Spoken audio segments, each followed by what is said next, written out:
Welcome back to Dad's on the Budget Vinyl. My name is Mark. I appreciate you hanging with me today. Let's talk about some bluegrass. I was not a bluegrass kid. I wasn't. I was a rock and roll kid, rock and jazz. I loved my prog rock. There was no country. There was no bluegrass. And in 1983. I went to work for a company called Dallas Circuit Drilling in Irving, Texas. And my workmate, I was a silkscreen printer, and my workmate, John White, we had the luxury of having a full-blown stereo in our workspace. And I would bring us mixtapes, and we'd jam out while we were working. John had already turned me on to John Prine. Forever grateful for that. One day he mentioned John Hartford, and I said, who is that? That night he brought Aeroplane over to the apartment, and I've been a bluegrass fan ever since. And so I started off with John Hartford and worked my way backwards, from there. And bluegrass music has been, there are times that I'm in a jazz mood or how it is. But bluegrass music, when I'm in the mood, when I get that itch for that just fast-paced driving sound with those harmonies and instrumental prowess and just that feel, nothing can scratch that itch like bluegrass music. So let's talk about bluegrass today, and we can't really talk about bluegrass without starting off with Bill Monroe. So you guys know Bill Monroe, the father of bluegrass, signed to RCA Victor in 1936, I believe. In 1939, him and his bluegrass boys were signed to the Grand Ole Opry as a regular act there. And I believe over the 60-year period that Bill recorded, over 150 different musicians came through the Bluegrass Boys. And we're going to talk about several more of those today. But these are, if you're into bluegrass, or if you don't know bluegrass and you're wanting to kind of dip your toes in the water, every record that we're going to look at today is absolutely fantastic. Bill Monroe is to bluegrass music what Louis Armstrong is to jazz, what Bob Wills is to Texas swing. He took those sounds that he heard at the holiness singing from the Methodist Church, the blues tunes that he would hear sung around the campfire with his Uncle Pen playing fiddle, songs from the cotton field, all of that, and mixed it together with a really driving beat. It's crazy because Bill Monroe was the youngest. He had 8 older brothers and sisters, and several of them played musical instruments, and one played guitar. Bill couldn't play guitar. One played fiddle. Bill couldn't play fiddle. He was left with the mandolin. And his brothers made him take 4 of the strings off, so he only could play with 4 strings so it wouldn't be too loud. But anyway, you guys, if you don't know the story of Bill Monroe, go back and check it out. But it all begins with him. This is Bluegrass Instrumentals. This is on the Decca label. Any Bill Monroe record that you can pick out, of course, at first there were 78s, but anything from the 50s, anything from the 60s, and even into the 70s. This is 1977 comp on MCA Records. This is Bill sings Bluegrass, Body and Soul. I love that track, Body and Soul. Most of these tracks were recorded live at Bradley's Barn. And it's just an absolutely fantastic record. So that high, lonesome sound, Bill said it was a mixture of Scottish bagpipes, jazz, blues with the holiness singing and those harmonies.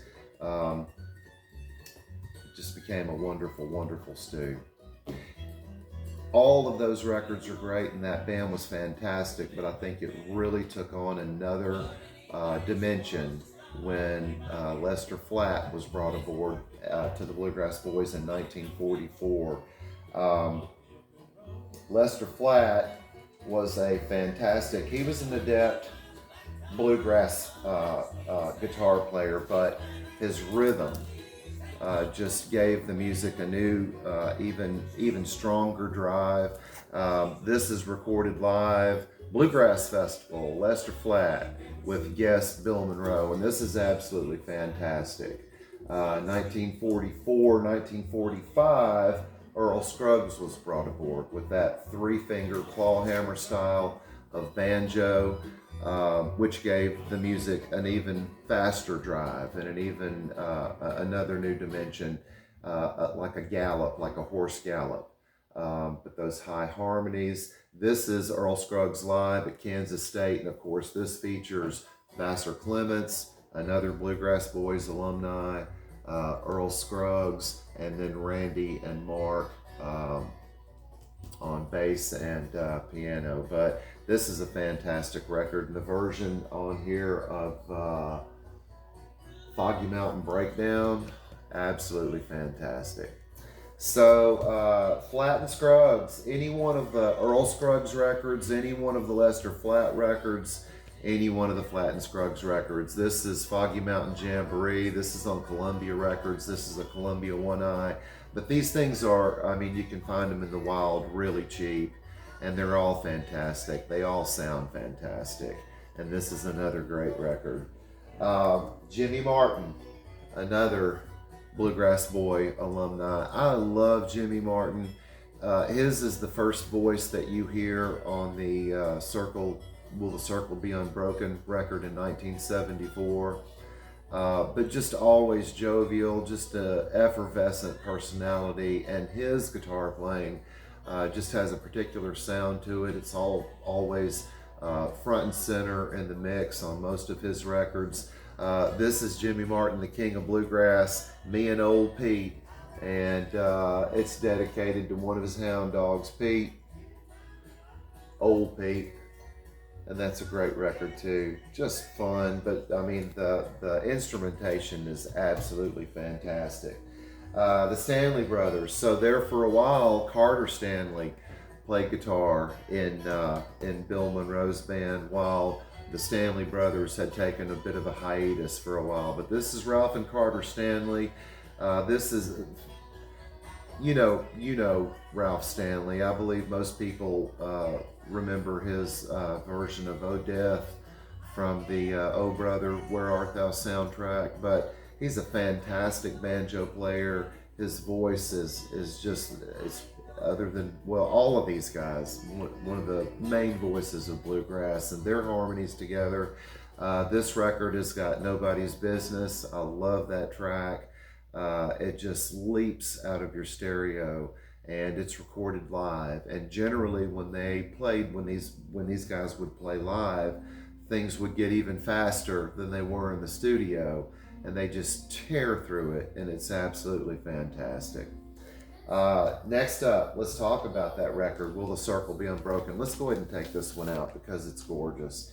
Of course, this was the idea of John McEwen from the Nitty Gritty Dirt Band, but he gathered all of these different musicians together, old school and new, to bring this music to a newer audience. And on this record, we've got people from all of these records. We've got Earl Scruggs, Doc Watson, Roy Acuff, Merle Travis, Jimmy Martin, Vassar Clements, Junior Husky, Norman Blake, and of course the Nitty Gritty Dirt Band. But this is a fantastic record, and it did a lot to bring this music, that old school bluegrass music, to a new, younger, hipper audience. And if you don't have a copy of this, you can still find them out there. But that's a great way to get a nice little overture of a lot of what was going on at the time. Next up, 1975's Old and in the Way. When this came out, I think a lot of Grateful Dead fans were like, whoa, Jerry Garcia plays the banjo? Yeah, Jerry started off as a bluegrass guy. But this album also has got the fantastic mandolin playing of David Grisman. It's got Peter Rowan. We'll talk more about Peter Rowan. He was also a bluegrass boy. Vassar Clements again. And this album, when you put it on, I mean, there's this is just one of those records. This is a really, really, really special record, okay? It's not really easy to find, but you can find them.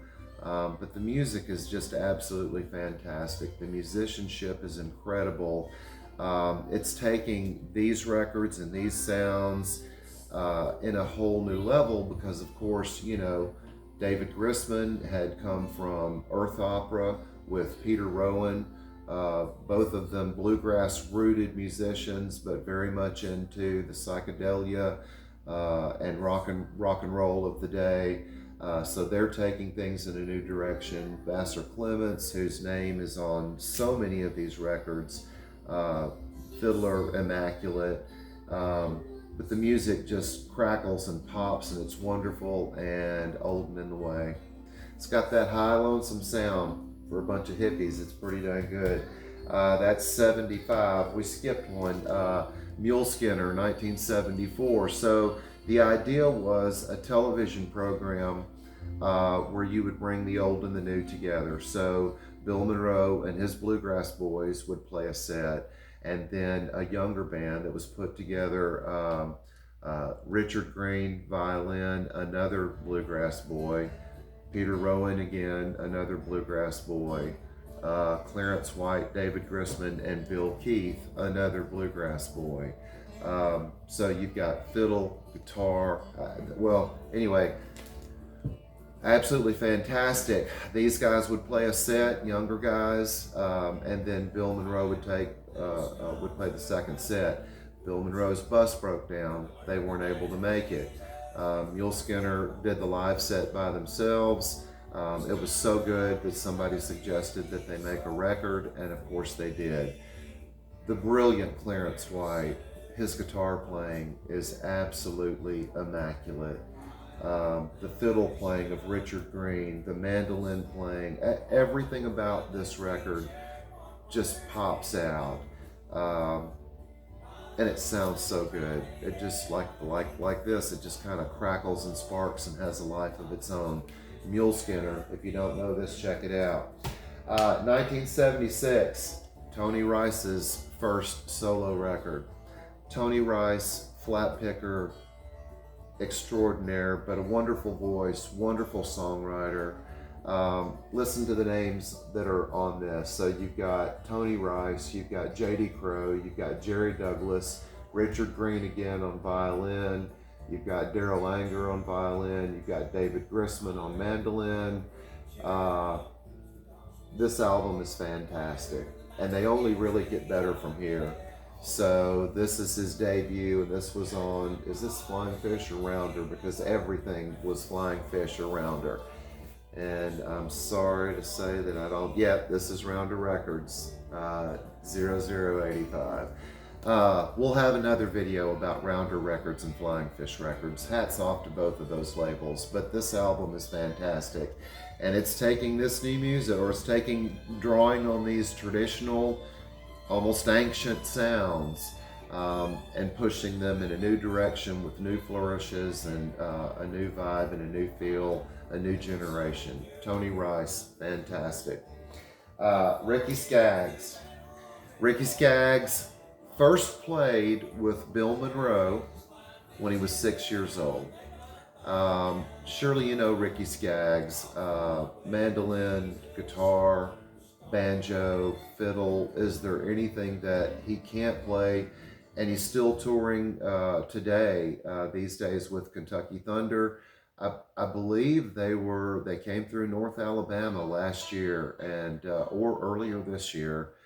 I can't remember which, but missed them. Would have loved to have seen. So Ricky Skaggs is still out there doing his thing. If you get a chance to check it out, do so.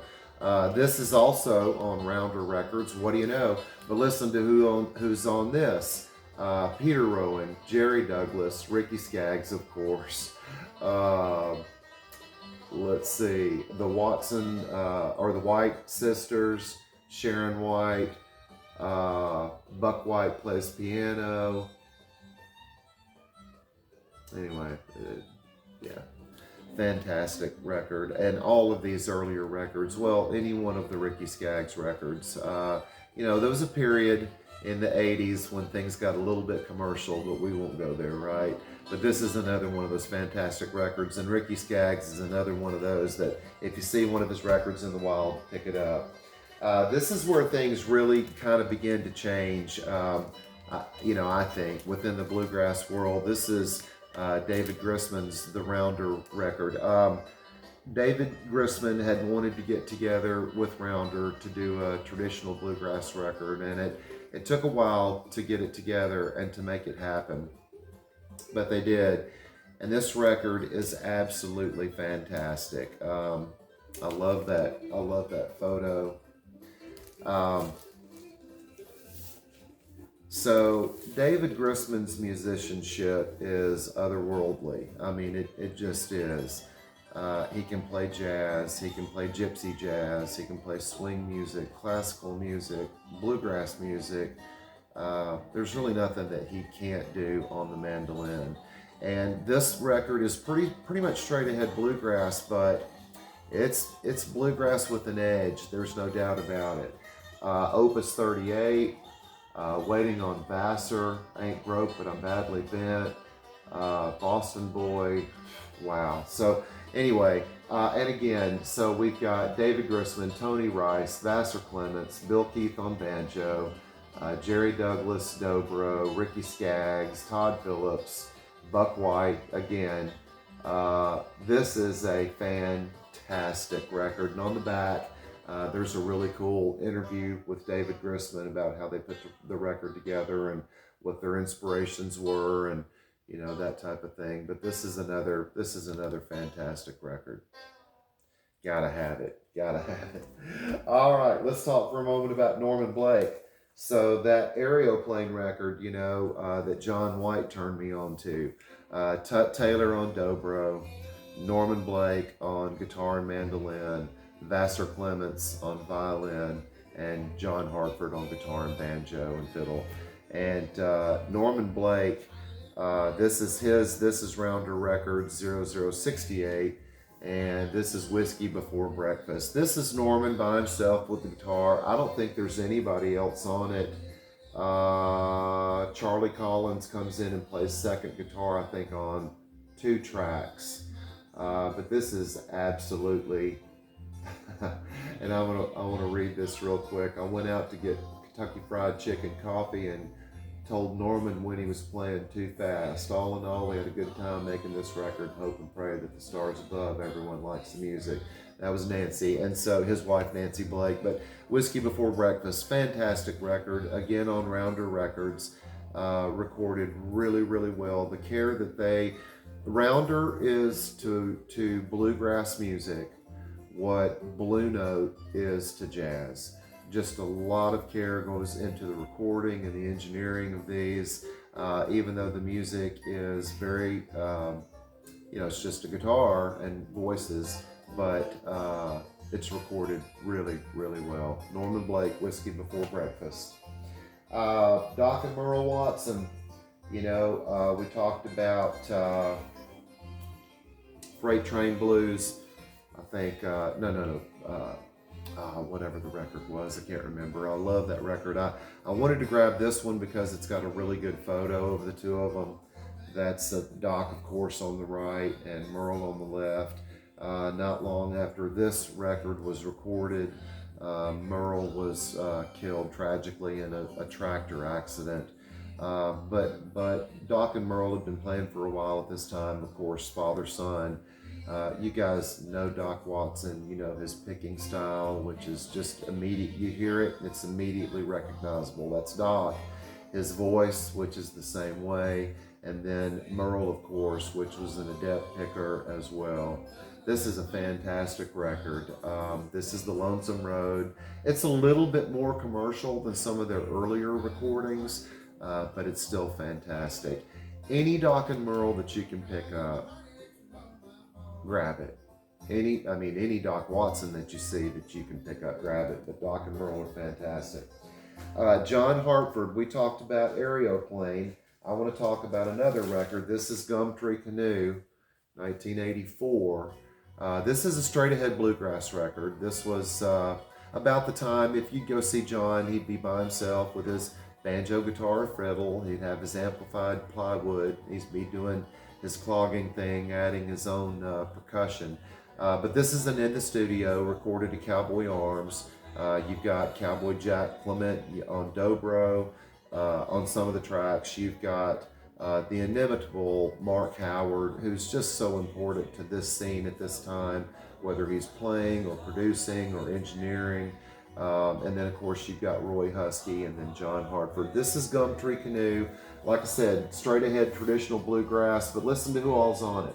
So, of course, you've got Jack Clement on dobro and rhythm guitar. You've got Mark Howard and Mark O'Connor on guitar. You've got Roy Husky. You've got John Hartford. Sam Bush, we haven't talked about him yet. Sam Bush is a huge name in this scene, and I don't have any of his vinyl, or I probably would have had him in this pile. Sam Bush is an immaculate mandolin player, but also plays fiddle really well too, and is just a big part of this scene, whether it was Newgrass Revival or playing on any one of these records or solo. Sam Bush is the stuff. Marty Stewart also makes an appearance here. I believe Marty Stewart was one of the youngest to ever be a part of the Bluegrass Boys. I need to double check myself on that, but yeah, this is a fantastic record. I'm Still Here, Way Down the River Road, Tree Canoe. They do a cover of Your Long Journey, the Doc and Rosalie Watson song. Jug Harris, fantastic record. Little Piece of My Heart is on here as well, and I like it a lot better than Janis's version, although Janis's version is really good.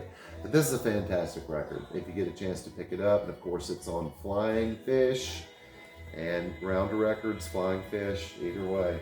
Let's bring it new, okay, before we close things out. We got to talk about some Sturgill, and this is Cutting Grass. And I'm so glad, Sturgill Simpson just came on the scene, and just the next thing you know, everybody's talking about Sturgill Simpson with his first record and Metamodern Sounds. And I was so glad when he came out with this bluegrass record. My friend Bobby turned me on to it. This is the stuff, man. This is the remaking or reworking of Sturgill Simpson songs done bluegrass style. I love this gatefold. I think that's fantastic.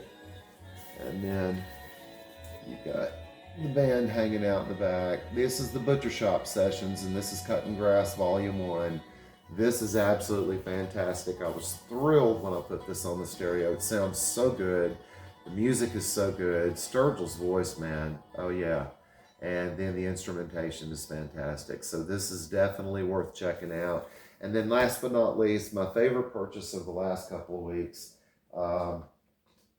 We've been talking about him a lot lately. He's on everybody's minds, Billy Strings.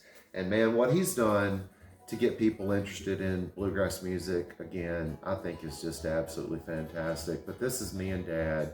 And this is a killer record. This is him and his dad together playing those old songs that they've been playing since they were this age, okay? I love this photo on the back. That's the back of his dad's head. You see Billy there in the background. And then the album is just chock full of memorabilia of their times together and the music that they've done. I love this record, but I got to tell you, man, when John Deere Tractor came on, man, yeah, it was one of those moments. So Billy Strings, Me and Dad. So listen, bluegrass music, man, so much fun, so wonderful, so satisfying and gratifying. These are records that any of these records I think you'd be thrilled to own. They're definitely a big part of my collection, and I loves them. Y'all, thanks for hanging out. I appreciate it. Oh, and by the way, in the background, we've been listening to 16 Grand Slams from Sugar Hill Records, another big-time record label as a part of this scene. Everybody from Nickel Creek to Seldom Seen. This is a fantastic comp. I think that's Jerry Douglas that's playing in the background. Anyway, Thanks for hanging out. Happy coffee to you. Have a great day. Listen, if you dig the content, if you like the videos, dig this music, like and subscribe. Let me know what you think in the comments. Tell me about what I got wrong, what I got right. Give me your favorite bluegrass records. Let's have some fun with it. I appreciate y'all. Have a good day. Later.